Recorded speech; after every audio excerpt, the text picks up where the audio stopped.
Chapter 18.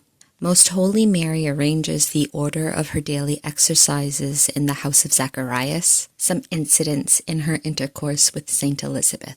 When the precursor John had been sanctified, and Saint Elizabeth his mother had been endowed with such great gifts and blessings, and when thus the principal object of Mary's visit was fulfilled, the great queen proceeded to arrange her daily life in the house of Zacharias. For her occupations could not be uniformly the same as those she was accustomed to in her own house. In order to direct her desire by the guidance of the Holy Ghost, she retired and placed herself in the presence of the Most High, asking him, as usual, to guide her and direct her in that which she was to do during her stay in the house of his servants Elizabeth and Zacharias, so that she might in all things be pleasing to him and fulfill entirely his pleasure. The Lord heard her petition and answered her, saying, "My spouse and my dove, I will direct all thy actions, and I will direct thy footsteps in the fulfillment of my service and pleasure, and I will make known to thee the day on which I wish thee to return to thy home. In the meanwhile, remain in the house of my servant Elizabeth, and converse with her. As for the rest, continue thy exercises and prayers, especially for the salvation of men. And pray also that I withhold my justice in dealing with their incessant offences against my bounty. Conjointly with thy prayers thou shalt offer to me the Lamb without spot, which thou bearest in thy womb, and which takes away the sins of the world. Let these now be thy occupations." In conformity with this instruction and new mandate of the Most High, the Princess of Heaven ordered all her occupations in the house of her cousin Elizabeth. She rose up at midnight in accordance with her former custom, spending the hours in the continued contemplation of the divine mysteries, and giving to waking and sleep the time which most perfectly and exactly agreed with the natural state and conditions of her body. In labor and repose she continued to receive new favors, illuminations, exaltation, and caresses of the Lord. During these 3 months she had many visions of the divinity, mostly abstractive in kind. More frequent still were the visions of the most holy humanity of the Word in its hypostatic union, for her virginal womb in which she bore him served her as her continual altar and sanctuary. She beheld the daily growth of that sacred body. By this experience and by the sacraments which every day were made manifest to her in the boundless fields of the divine power and essence, the spirit of this exalted lady expanded to vast proportions. Many times would she have been consumed and have died by the violence of her affections, if she had not been strengthened by the power of the Lord. To these occupations, which were concealed from all, she added those which the service and consolation of her cousin Elizabeth demanded, although she did not apply one moment more to them than charity required. These fulfilled, she turned immediately to her solitude and recollection, where she could pour out the more freely her spirit before the Lord. Not less solicitous was she to occupy herself interiorly while she was engaged for many hours in manual occupations. And in all this the precursor was so fortunate that the great queen, with her own hands, sewed and prepared the swaddling cloths and coverlets in which he was to be wrapped and reared. For his mother Elizabeth, in her maternal solicitude and attention, had secured for St. John this good fortune, humbly asking this favor of the heavenly queen. Mary, with incredible love and subjection, complied with her request in order to exercise herself in obedience to her cousin, whom she wished to serve as the lowest handmaid. For in humility and obedience Most Holy Mary always surpassed all men. Although Saint Elizabeth sought to anticipate her in much that belonged to her service, yet in her rare prudence and wisdom, Mary knew how to forestall her cousin, always gaining the triumph of humility.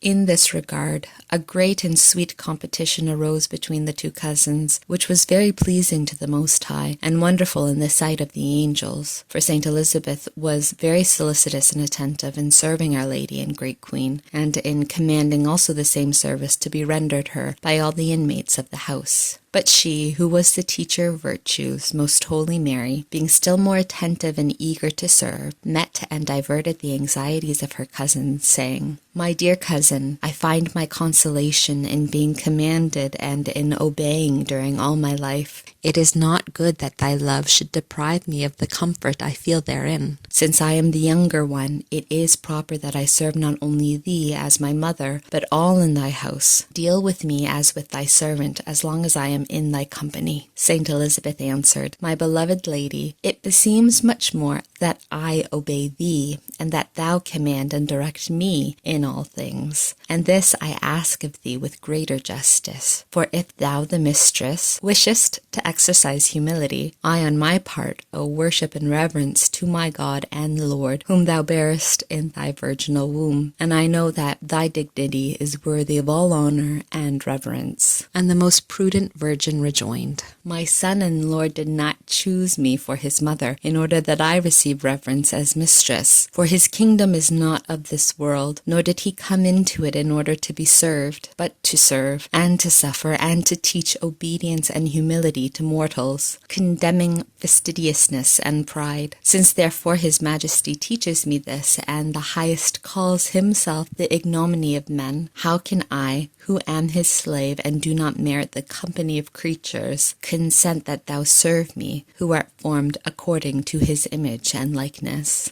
Saint Elizabeth still insisted and said, "My mistress and protectress, this is true for those who do not know the sacrament which is enclosed in thee. But I, who have without merit been informed by the Lord, will be very blamable in his eyes if I do not give him in thee the veneration which is due to him as God, and to thee as his mother. For it is just that I serve both, as a slave serves his masters." To this the most holy Mary answered, "My dear sister, this reverence which thou owest and desirest to give is due to the Lord, whom I bear within my womb, for he is the true and highest good and our Redeemer. But as far as I am concerned, who am a mere creature, and among creatures only a poor worm, look upon me as I am in myself, although thou shouldst adore the Creator, who chose my poor self as his dwelling. By his divine enlightenment thou shalt give unto God what is due to him, and allow me to perform that which pertains to me, namely, to serve and to be below all. This I ask of thee for my consolation, and in the name of the Lord, whom I bear within me." In such blessed and happy contentions, most holy Mary and her cousin Elizabeth passed some of their time. But the divine prudence of our Queen caused in her such an alertness and ingenuity in matters concerning humility and obedience, that she never failed to find means and ways of obeying and of being commanded. However, during all the time in which she stayed with Saint Elizabeth, all this was done in such a way that both, according to their condition, treated with the highest respect the sacrament of the King which had been entrusted to their knowledge, and which was deposited in the most holy Mary. This high respect in Mary was such as befitted the mother and the mistress of all virtue and grace, and in Elizabeth such as was worthy of the prudent matron, so highly enlightened by the Holy Spirit. By this light she wisely directed her behavior in regard to the Mother of God, yielding to her wishes and obeying her in whatever she could, and at the same time reverencing her dignity, and in it her Creator. In her inmost heart she made the intention that if she were obliged to give any command to the Mother of God, she would do it only in order to obey and satisfy her wishes. And whenever she did it, she asked permission and pardon of the Lord, at the same time never ordering anything by direct command, but always by request. And she would use greater earnestness only in such things as were conducive to Mary's convenience, as for instance, that she take some sleep or nourishment. She also asked Mary to make a few articles for her with her own hands. Mary complied, but Saint Elizabeth never made use of them, except to preserve them with the greatest veneration. In this way, Most Holy Mary put into practice the doctrine of the Eternal Word, who humiliated himself so far that, being the form of the Eternal Father, the figure of his substance, true God of the true God, he nevertheless assumed the form and condition of a servant. This lady was the Mother of God, Queen of all creation, superior in excellence and dignity to all creatures, and yet she remained the humble servant of the least of them, and never would she accept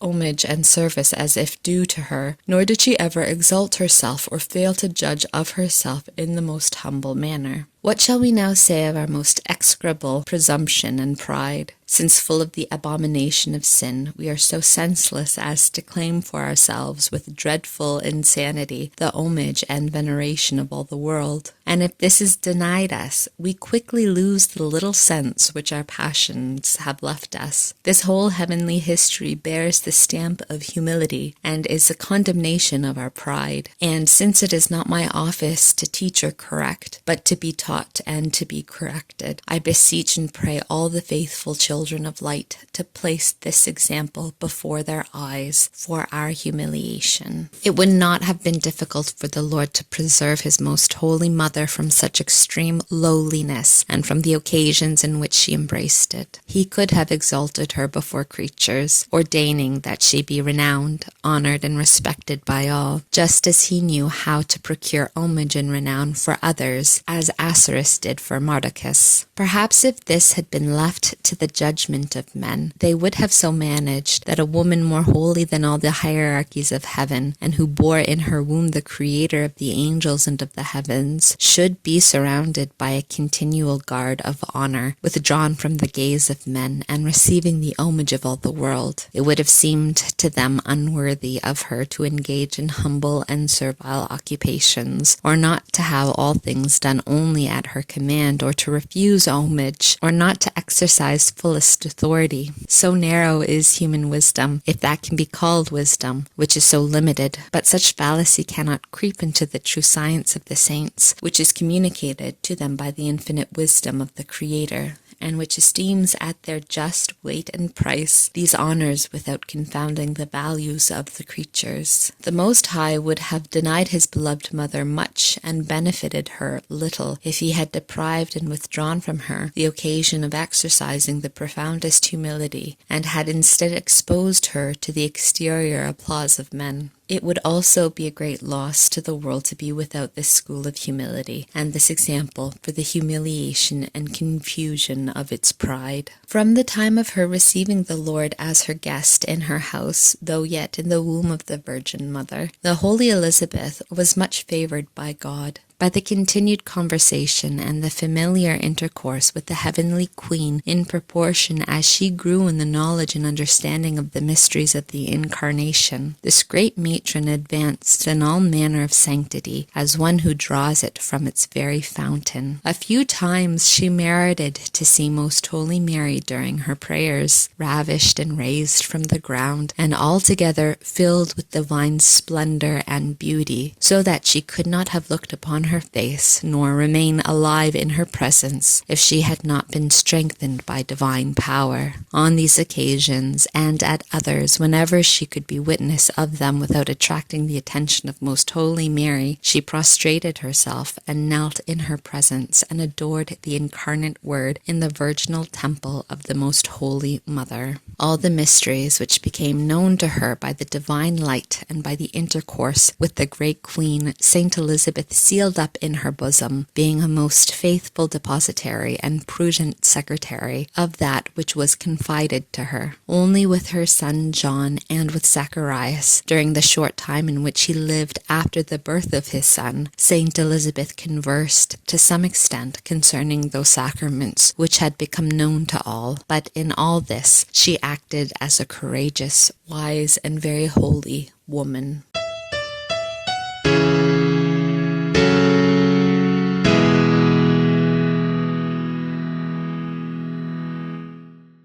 Instruction which the Queen Most Holy Mary gave me.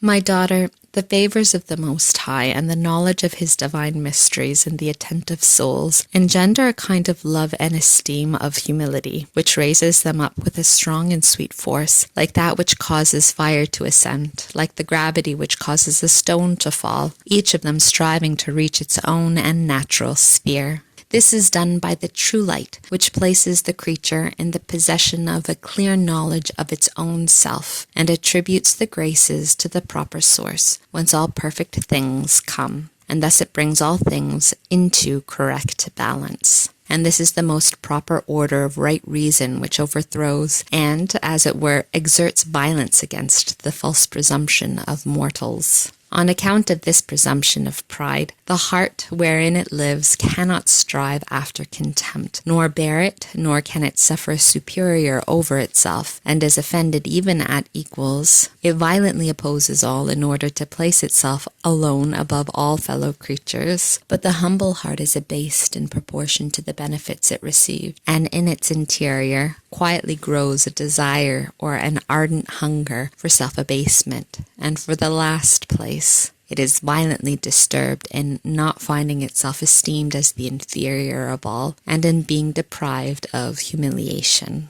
In me, my dearest, thou wilt find exhibited the practical application of this doctrine, since none of the favors and blessings which the right hand of the Most High lavished upon me were insignificant. Yet never was my heart inflated with presumption above itself, nor did it ever know anything else than to desire to be abased and occupy the last place among all creatures. The imitation of this I desire especially of thee. Let thy ambition be to take the last place, to live in subjection to all others, abased and considered as useless. In the presence of the Lord and of men, thou must judge thyself as less than the dust of the earth itself. Thou canst not deny that in no generation has anyone been more favored than thou, and no one has merited these favors less than thou. How then wilt thou make any return for this great debt of gratitude if thou dost not humiliate thyself below all others, and more than all the sons of Adam? And if thou dost not awaken within thyself exalted and loving sentiments concerning humility?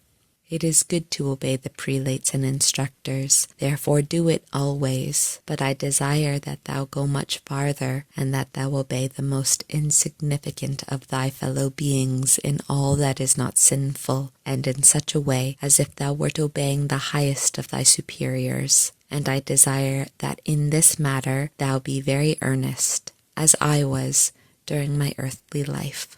Thou must, however, be circumspect in regard to the obedience to thy inferiors, so that they may not, knowing of thy anxiousness to obey in all things, seek to induce thee to obey in things unseemly and unbecoming. Thou canst do much good by giving them the good and orderly example of obedience, without causing them to lose any of their subjection, and without derogating from thy authority as their superioress.